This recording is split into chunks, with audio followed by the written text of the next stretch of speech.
Kolkata night Riders के spin attack के सामने ढेर हुई आरसीबी की टीम। कोलकाता नाइट राइडर्स ने दर्ज की शानदार जीत। नमस्कार दोस्तों, स्वागत है आपका एक बार फिर हमारे चैनल में। आरसीबी और कोलकाता नाइट राइडर्स के बीच खेले गए आज के बेहद ही शानदार मुकाबले में आरसीबी की टीम को हार का सामना करना पड़ा है। कोलकाता के स्पिन गेंदबाजी अटैक के सामने आरसीबी के बल्लेबाजों ने घुटने टेक दिए। तो दोस्तों, इस वीडियो में हम आपको पूरा हाईलाइट बताएंगे कि आखिरकार किस प्रकार से हार का सामना करना पड़ा है रॉयल चैलेंजर बेंगलोर को। लेकिन उससे पहले दोस्तों, आप भी इस मुकाबले में कोलकाता नाइट राइडर्स के शानदार परफॉर्मेंस को देखकर खुश है तो इस वीडियो को लाइक जरूर करें और साथ ही साथ अभी तक चैनल को सब्सक्राइब नहीं किया तो चैनल को सब्सक्राइब करके बेल आइकन जरूर दबा लें। तो चलिए दोस्तों, जानते हैं पूरा हाईलाइट आज के इस मुकाबले का शुरुआत से ही। तो दोस्तों, आज के मुकाबले में सिक्का उछाला नीतीश राणा ने, लेकिन गिरा फेफ डु प्लेसिस के पक्ष में। टॉस जीतकर फेफ डु प्लेसिस ने पहले बल्लेबाजी के लिए आमंत्रित किया कोलकाता नाइट राइडर्स की टीम को। केकेआर की तरफ से पारी की शुरुआत करने उतरे इस मुकाबले में रहमानुल्लाह गुरबाज और वेंकटेश अय्यर, लेकिन पारी की शुरुआत हुई एक वाइड के चौके के साथ। जब पहले ओवर में एक वाइड का चौका मिलने के बाद पांचवीं गेंद पर मोहम्मद सिराज की गेंद पर बेहतरीन कट शॉट खेलते हुए एक बेहतरीन चौका रहमानुल्लाह गुरबाज ने बटोरा और इसके साथ ही पहले ओवर में शानदार 9 रन बनाए कोलकाता नाइट राइडर्स की टीम ने। इसके बाद तीसरे ओवर की तीसरी गेंद पर भी शानदार स्लैप शॉट खेलते हुए एक और शानदार चौका बटोरा रहमानुल्लाह गुरबाज ने मोहम्मद सिराज की गेंद को बेहतरीन तरीके से बाउंड्री लाइन के पार भेजा। तो वहीं पर इसके बाद इसी ओवर की चौथी गेंद पर दिनेश कार्तिक से एक गलती हुई और विकेट के पीछे एक और शानदार चौका मिला कोलकाता नाइट राइडर्स को। तो वहीं पर इसी ओवर की पांचवीं गेंद पर एक और शानदार चौका लगाया रहमानुल्लाह गुरबाज ने और इस ओवर में 3 चौके बटोर लिए। इसी के साथ यहां पर कोलकाता नाइट राइडर्स की शानदार शुरुआत हुई, लेकिन दोस्तों चौथा ओवर लेकर आए डेविड विली ने दूसरी ही गेंद पर बोल्ड करके पेविलियन भेजा वेंकटेश अय्यर को। वेंकटेश अय्यर इस मुकाबले में ज़्यादा कुछ खास नहीं कर पाए और 7 गेंदों पर 3 रन बनाकर पेविलियन लौट गए और केकेआर को पहला झटका लगा। इसके बाद क्रीज पर उतरे मनदीप सिंह, लेकिन मनदीप सिंह आज के मुकाबले में खाता भी नहीं खोल पाए। यानी कि यूँ कहे तो मनदीप सिंह आए और मनदीप सिंह गए। मनदीप सिंह को डेविड विली ने बोल्ड किया और 2 गेंदों पर 2 सफलताएं दिलाकर वापसी करवा दी इस मुकाबले में रॉयल चैलेंजर बेंगलोर की। लेकिन दोस्तों, इसके बाद दूसरे छोर से रहमानुल्लाह गुरबाज अच्छी बल्लेबाजी कर रहे थे। 5वां ओवर डालने आए आकाशदीप की दूसरी गेंद पर शानदार छक्का लगाया विकेट के पीछे और एक बेहतरीन शॉट था और साथ ही यह गेंद नो बॉल भी थी। इसके बाद फ्री हिट पर वो सिर्फ 2 ही रन बना पाए। तो वहीं पर 5वें ओवर की 5वीं गेंद पर लेग बाई का एक चौका मिला यहाँ पर रहमानुल्लाह गुरबाज को। इसके बाद छठे ओवर की तीसरी गेंद पर भी गुरबाज ने एक और शानदार चौका लगाया। लेकिन इसके बाद यहां पर कप्तान नीतीश राणा से बड़ी पारी की उम्मीद थी, लेकिन आज के मुकाबले में वो ऐसा कुछ नहीं कर पाए और 7वां ओवर डालने आए माइकल ब्रेसवेल की पहली गेंद पर स्वीप शॉट खेलने के चक्कर में अपना विकेट गंवा बैठे। दिनेश कार्तिक ने उनका बेहतरीन कैच पकड़ा और एक और झटका लगा यहां पर कोलकाता नाइट राइडर्स को और कप्तान नीतीश राणा 5 गेंदों पर 1 रन बनाकर पेविलियन लौट गए। तो वहीं पर इसके बाद रहमानुल्लाह गुरबाज अपनी आक्रामक बल्लेबाजी जारी रख रहे थे। उन्होंने 9वें ओवर की दूसरी गेंद पर माइकल ब्रेसवेल के एक बेहतरीन छक्का लॉन्ग ऑन के ऊपर से लगाया। स्लोक स्वीप खेलते हुए यह बेहतरीन छक्का उन्होंने बटोरा। जबकि दोस्तों, इसी ओवर की 5वीं गेंद पर भी उनके बल्ले से एक और शानदार चौका देखने को मिला। इस बार भी उन्होंने मिड विकेट बाउंड्री लाइन के पार भेजा गेंद को। तो वहीं पर 10वें ओवर की दूसरी गेंद पर रहमानुल्लाह गुरबाज ने एक शानदार छक्का जड़ा। तो वहीं पर चौके के साथ उन्होंने अपनी शानदार अर्धशतक भी पूरा कर लिया। आईपीएल के इतिहास में उनका ये पहला अर्धशतक था दूसरे ही मुकाबले में। शानदार अर्धशतक बनाने के बाद उम्मीद थी कि आज के मुकाबले में ये बड़ी पारी खेलेंगे, लेकिन दोस्तों ऐसा नहीं हो पाया और अर्धशतक के बाद इनका बल्ला ज़्यादा देर तक नहीं चला और एक बार फिर 12वां ओवर डालने आए कर्ण शर्मा ने दूसरी ही गेंद पर गुरबाज को पेविलियन भेजा। गुरबाज अच्छी बल्लेबाजी कर रहे थे, लेकिन इस मुकाबले में 44 गेंदों का सामना करने के बाद 57 रन बनाकर पेविलियन लौटे। उनके बल्ले से 6 चौके तो 3 छक्के देखने को मिले। इसके बाद मैदान के अंदर उतरे आंद्रे रसल, लेकिन आज के मुकाबले में आंद्रे रसल अपना खाता भी नहीं खोल पाए और वो भी पहली ही गेंद पर विराट कोहली को कैच थमा बैठे और 0 रन बनाकर गोल्डन डक पर आउट हुए आंद्रे रसल और रॉयल चैलेंजर बेंगलोर को बड़ी सफलता मिली।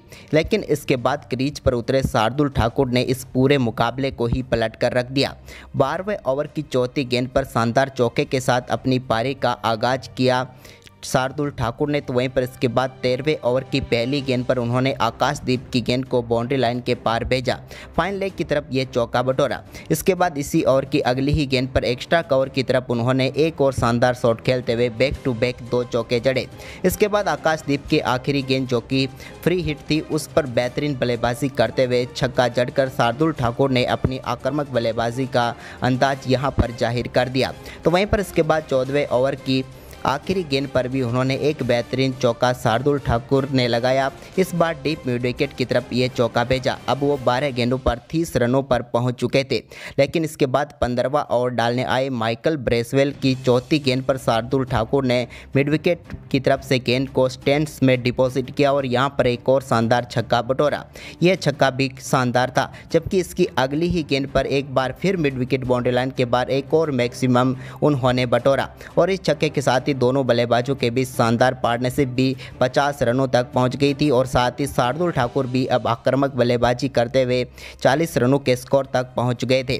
वहीं पर इसके बाद 16वें ओवर की दूसरी गेंद पर डेविड विली के शानदार चौका लगाकर उन्होंने अपना अर्धशतक पूरा कर लिया। इस शानदार अर्धशतक के साथ ही उनके IPL इतिहास का ये पहला अर्धशतक था। इसके बाद 17वें ओवर की 5वीं गेंद पर भी उन्होंने हर्षल पटेल की गेंद पर एक और शानदार चौका जड़ा।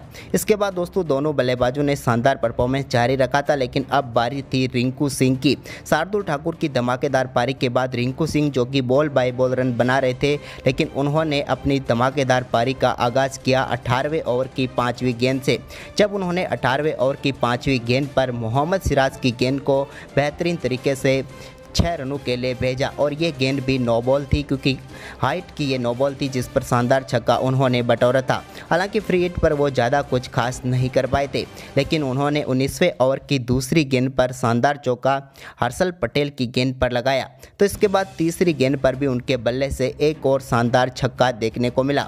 तो वहीं पर अब दोनों बल्लेबाजों के बीच 97 रनों की पार्टनरशिप पूरी हो चुकी थी मात्र 47 गेंदों पर। तो वहीं पर इसके बाद चौथी गेंद पर छक्का लगाकर रिंकू सिंह ने दोनों बल्लेबाजों के बीच 48 गेंदों पर 100 रनों की तूफानी पार्टनरशिप पूरी करवा दी और साथ ही इस KKR के स्कोर को भी 200 की तरफ लेकर जाने लगे। तभी दोस्तों यहाँ पर 19वें ओवर की आखिरी गेंद पर एक बड़ा झटका रिंकू सिंह के रूप में कोलकाता नाइट राइडर्स को लगा। उन्होंने 33 गेंदों पर शानदार 46 रनों की पारी खेली, जिसमें 2 चौके और 3 छक्के शामिल थे। इसके बाद आखिरी ओवर की पहली गेंद पर शार्दुल ठाकुर से बेहतरीन चौका देखने को मिला, लेकिन इसके बाद चौथी गेंद पर वो अपना विकेट गंवा बैठे। शार्दुल ठाकुर ने मात्र 29 गेंदों पर 68 रनों की पारी खेली, जिसमें 9 चौके और 3 छक्के शामिल थे। इसके बाद 20वें ओवर की 5वीं गेंद पर एक शानदार चौका यहाँ पर उमेश यादव ने लगाया और साथ ही यहां पर 204 रनों का विशाल स्कोर खड़ा किया कोलकाता ने।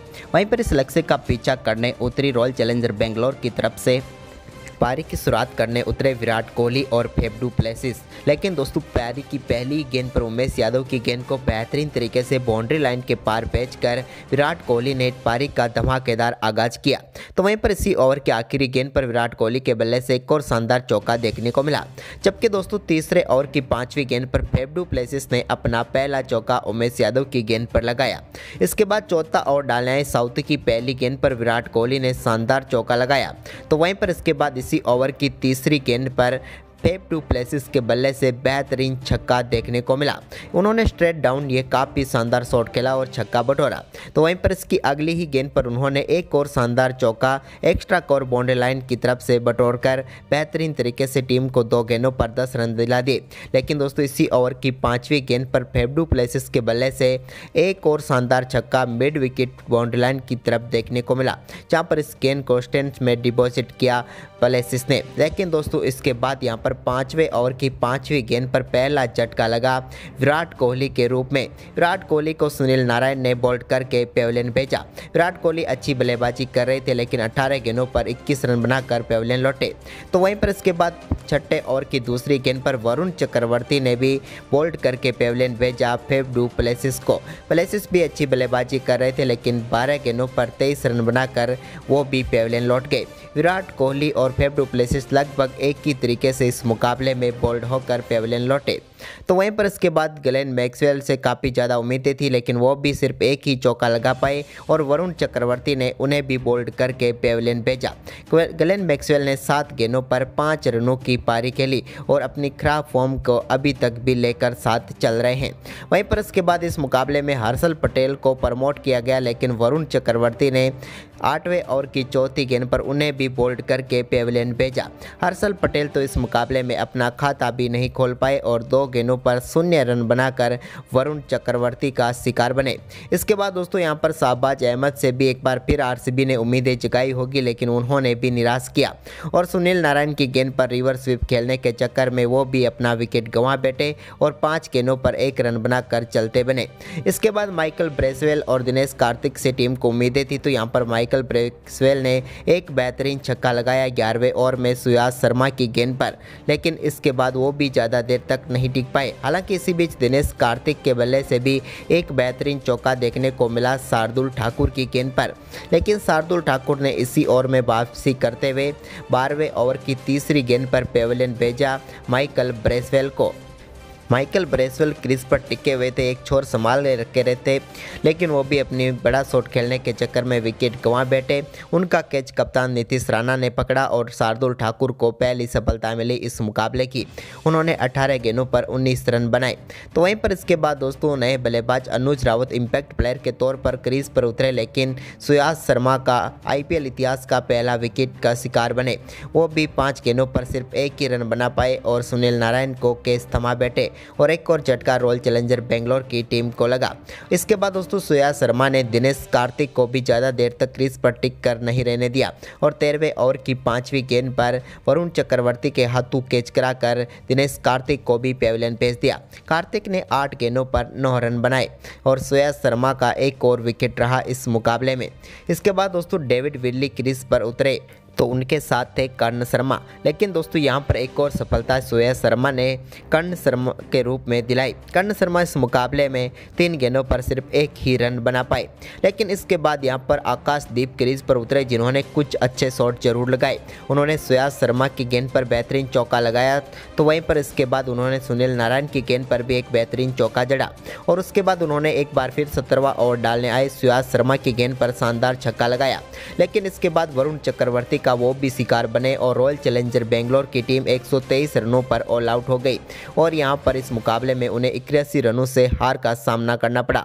कोलकाता की तरफ से सबसे बेहतरीन गेंदबाजी वरुण चक्रवर्ती ने की और इस मुकाबले में टीम को शानदार जीत दिलाई। तो दोस्तों आज के मुकाबले में आपको किस खिलाड़ी का परफॉर्मेंस अच्छा लगा हमें कमेंट में बताएं और इस वीडियो को शेयर करें। धन्यवाद।